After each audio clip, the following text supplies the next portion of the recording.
Putra bungsu Presiden Jokowi, Kaisang Pangarep, harus membayar 360 juta rupiah kepada negara jika penggunaan jet pribadi ke Amerika Serikat bersama dengan istrinya Erina Gudono terbukti sebagai gratifikasi.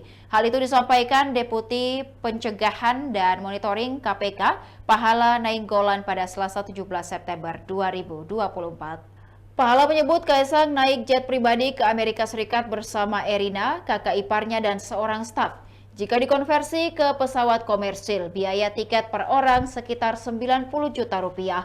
Pahala menyebut KPK masih akan mendalami laporan dugaan gratifikasi Kaisang soal jet pribadi tersebut. Dari pengakuan Kaisang, ia berangkat ke Amerika Serikat menumpang jet pribadi temannya karena kebetulan searah.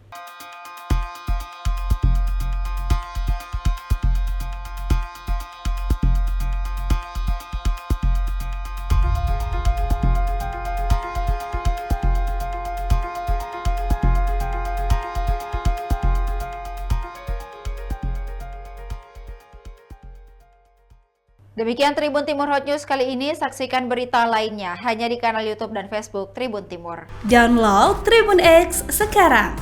Menghadirkan lokal menjadi Indonesia.